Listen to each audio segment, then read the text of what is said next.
হাসরের ময়দানে মানুষদেরকে ডাকা হবে তার লিডার সহ। আপনি কোন লিডারের কর্মী ছিলেন? হাসরের ময়দানে ওই লিডার সহ কর্মীদেরকে ডাকা হবে।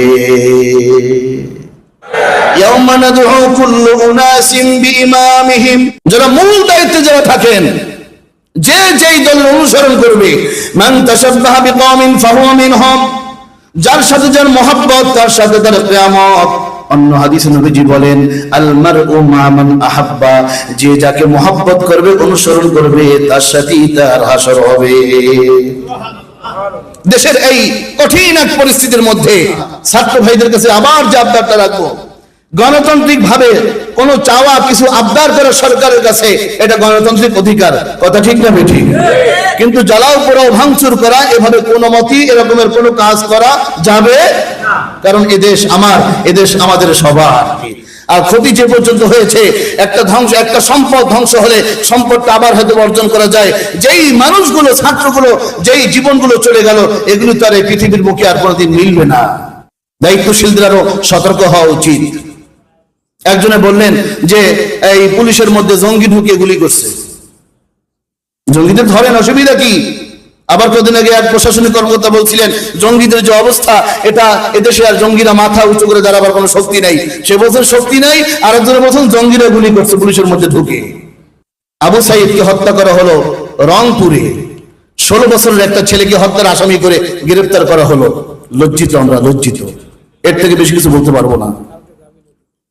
কেন তাকে 2 সপ্তাহ জেলে বন্দী থাকতে হলো? কেন মিডিয়ায় সে কথাগুলো আসার পর এরপর তাকে জামিন দিল? 16 বছরের একটা ছেলেকে, আবু সাইদকে কিভাবে গুলি করা হয়েছে, এটা কি বাংলার মানুষ দেখে নাই? বলেন ভাই, দেখে নাই? আমরা কারো দুশ্মন নই, আমরা পরিস্থিতি শান্ত করতে চাই। ইমাম খতিব যারা আছেন পরিস্থিতি শান্ত করতে চায়। কতগুলো, 1জন 2জন না, যেই একাধিক ছবিগুলো পত্রিকায় দিচ্ছে, বিভিন্ন পত্রিকায়, যে সমস্ত নিহতদের ছবিগুলো, সত্যি আমার চোখে পানি রাখা মুশকিল হয়ে গেছে। ছাত্রগুলো, অধিকাংশই ছাত্র। একটা ছেলে গুলিবিদ্ধ হয়েছে, ছাত্ররা ধরে নিয়ে আসছে, রিক্সা উঠাইছে, রিক্সাওয়ালা রিক্সায় নিছে, রিক্সাওয়ালা দেখে গুলিবিদ্ধ ওই ছাত্রটা তারই ছেলে, হাসপাতালে নিয়ে গেছে, চলে গেছে দুনিয়া থেকে। এই যে পরিস্থিতিগুলো কেন হলো, এটা আর কোনো মতেই সামনে বাড়তে দেওয়া যায় না। আমরা সবাই সমাধান চাই, কি বলেন, ঠিক কিনা জোরে বলেন? এজন্য যেভাবেই হোক যারা বড় দায়িত্বশীল থাকে তাদের নমনীয় বেশি হতে হয়, যারা বড় দায়িত্বশীল থাকে তাদের ভূমিকা বেশি নিতে হয়, যারা বড় থাকে তাদের একটু নমনীয় হয়ে এগুলো আঞ্জাম দিতে হয়, সমাধান করতে হয়। ছাত্র ভাইদের কাছে আবারও বলবো, মানুষের জান মালের কোনো ক্ষতি যেন না হয় এ বিষয়ে সতর্ক থাকতে হবে। দাবি দেওয়া পেশ করা গণতান্ত্রিক অধিকার, কিন্তু মানুষের ক্ষতি করে নয়, জান মালের ক্ষতি করে নয়। প্রশাসনিক ভাইদের কাছে অনুরোধ থাকবে, আপনাদের নিয়ম রক্ষা করে আপনারা চলুন। কেন এই কথাগুলো উঠবে যে প্রশাসন তাদের নিয়মগুলো রক্ষা করেনি? কোথাও যেন কোনো বাড়াবাড়ি না হয়।